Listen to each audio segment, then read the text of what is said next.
ఒంటి నిండా విషం నింపుకొని ఈ 22A అనే అంశమనో ఇతరత్రో ఏవైతే అవాకులు చవాకులు పేరే అంశాన్ని కూడా చర్చ వచ్చింది. దానికి సంబంధించిందో కూడా చాలా క్లారిటీగా చెప్పాం. జిఎస్ఎల్ మెడికల్ ఇన్స్టిట్యూషన్స్ మరియు కిమ్యూ ఇంటర్నేషనల్ యూనివర్సిటీ భాగస్వామ్యంతో ఇండియన్ అలైన్డ్ ఎంబీబీఎస్ కోర్స్ అడ్మిషన్లు అందిస్తోంది నియో.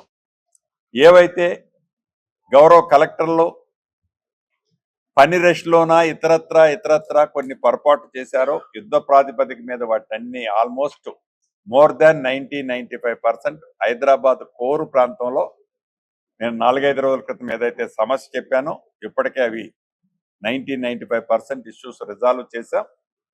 అదే రకంగా రూరల్ ప్రాంతంలో కూడా మా సహచర సభ్యులు ఒకళ్ళిద్దరు అర్బన్ ప్రాంతంలో కూడా ఒక చోట 2 చోట్ల ప్రాబ్లం ఉందంటే అది కూడా కలెక్టర్లకు ఆదేశాలు ఆ రోజు ఇచ్చాను.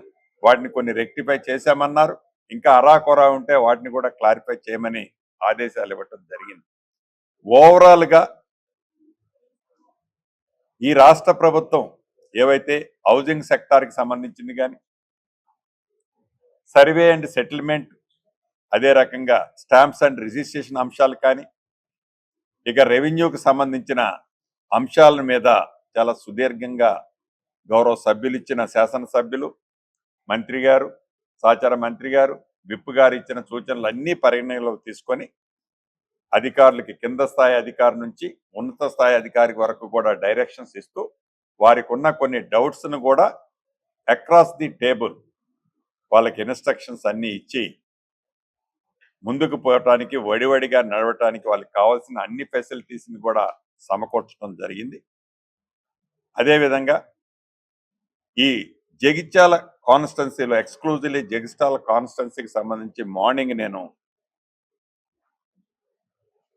ఇందిరమ్మ 2008 ఆనాడు ఇందిరమ్మ ప్రభుత్వంలో రాజశేఖర రెడ్డి గారు ముఖ్యమంత్రిగా ఉన్నప్పుడు అద్భుతంగా ఈ రాష్ట్రంలోనే ఉమ్మడి ఆంధ్రప్రదేశ్లోనే ఒక పెద్ద ఇందిరమ్మ కాలనీ ఏర్పాటు చేయాలని ఒక సదుద్దేశంతో సుమారు 199 ఎకరాల గవర్నమెంట్ ల్యాండ్లో ఆనాడు స్కీమ్ని మొదలుపెట్టడం జరిగింది. దురదృష్టవశాత్తు 2008 నుంచి ఈ ప్రభుత్వం వచ్చేంత వరకు అంతకుముందు దాంట్లో కొన్ని ఆనాటి ప్రభుత్వం కొన్ని టవర్లు కట్టింది. ఆ టవర్లు కూడా అసంపూర్తిగా ఉంటే మా మిత్రుడు సంజయ్ అన్న పదే గౌరవ ముఖ్యమంత్రి గారిని మమ్మల్ని ఫాలోఅప్ చేసి మా మంత్రి గారి సహకారంతో మిగతా మిత్రుల సహకారంతో దానికి మొదట విడత ఏదైతే ఇన్ఫ్రాకి సంబంధించిన దాంట్లో ఒక 32-33 crores కావాలంటే ఇచ్చాం. పాత బిల్లులు కూడా సుమారుగా 27-28 కోట్లు ఆ టైంలో బిల్స్ అయిన వాటిని కూడా వాళ్ళు పేమెంట్ చేయకుండా వదిలేస్తే అవి క్లియర్ చేశాం. మళ్ళీ ఒక 30-32 కోట్లు కావాలి హాస్పిటల్కి స్కూల్స్కి ఇతరత్ర అని అడిగారు. అది కూడా మార్నింగ్ నేను పోయినప్పుడు చూశాను, అవసరం ఉంది.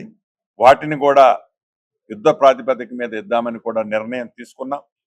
దీంతో పాటు ఇక్కడ ప్రధానమైన సమస్య కొంతమంది నాయకులు ఇది ఒక జాతీయ సమస్యలాగా చిత్రీకరించే ఒక సమస్య ఉంది.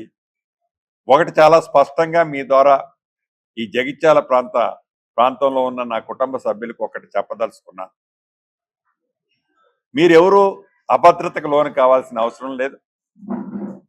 నా పేరు ఉందో లేదో సంజయ్ అన్నతో ఉన్నోడికే వస్తుంది లేనోడికి రాదనో కాంగ్రెస్ పార్టీ కండవ కప్పుకుంటేనే వస్తుందో లేదని ఎవరైనా అటువంటి భ్రమలు కల్పిస్తే అది తప్పు.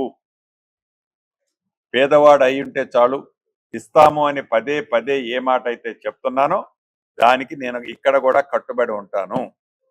దానికి సంజయ్ అన్న ఏమి అగనెస్ట్ కాదు. ఏవైతే గౌరవ కలెక్టర్ గారికి ఆదేశాలు ఇచ్చాను ఆనాడ 2008లో ఎవరైతే ప్లాట్లు ఎలకేషన్ ఇచ్చామనో ఏవైతే సర్టిఫికెట్స్ ఉన్నాయనో ఇతరత్ర ఉన్నదో అటువంటి వాళ్ళందరినీ అప్లికేషన్ పెట్టుకోమని ఒక నోటిఫికేషన్ ఇచ్చారు. ఇస్తే 400 మంది అప్లికేషన్లు పెట్టుకున్నారు. ఈ 400 మందిలో వెరిఫై చేస్తే 198 మంది జెన్యూన్ ఉన్నదని కలెక్టర్ గారు ఒక లిస్టు తేల్చారు. ఇంకా కొంతమంది రాలేదని కొంతమంది నాయకులు బయట చెప్తున్నారు. సో వారు అనేదాన్ని కూడా మళ్ళీ పరిగణలోకి తీసుకొని గౌరవ కలెక్టర్ గారికి హౌసింగ్ బోర్డు ఎండి గారికి ఆదేశాలు ఇచ్చాను. మళ్ళీ ఒక 10 days అప్లికేషన్ ఎవరైతే అర్హులు ఉన్నారో అప్లై చేసుకోమని పెట్టుకోమన్నా.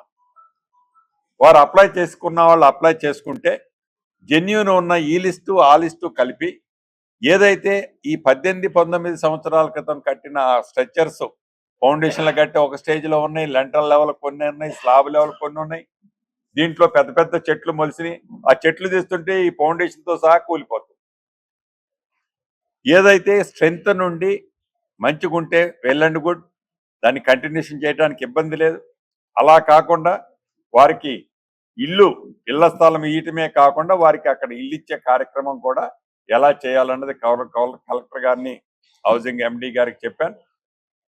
ఇక్కడ ఒకటే నేను చెప్పదలుచుకున్న అండర్లైన్ వర్డ్, పార్టీలకు అతీతంగా పేదవాళ్ళకి ఇవ్వటానికి ఈ ప్రభుత్వానికి ఏ రకమైన భేషజాలు లేవు. ఎవరు ధర్నాలు, నిరాహార దీక్షలు, ఇంకొకటి చేయాల్సిన అవసరం లేదు. 100% అర్హులైన పేదవాళ్ళకి ఈ ప్రభుత్వం ఇస్తుంది. దానికి ఎవరు దయాదాక్షిణ్యాలో, ఎవరు సర్టిఫికేషన్సో, ఎవరు పోరాటం చేయటం వల్ల వాళ్ళకి ఇచ్చారని ఎవరు కూడా సర్టిఫై చేసుకొని దాన్ని ఓన్ చేసుకోవాల్సిన అవసరం లేకుండానే అర్హులైన వాళ్ళకి ఇస్తాము. దానికి ఈ మంత్రి గారు ఇక్కడ లోకల్లో ఉండి టైం టు టైం దాన్ని ఫాలో అప్ చేసుకుంటారని మరొక్కసారి ఈ జగిత్యాల నియోజకవర్గంలోని ఈ ప్రాంతంలో ఉండే నా కుటుంబ సభ్యులకి మీ ద్వారా మరొకసారి తెలియజేసుకుంటూ సెలవు తీసుకుంటాను.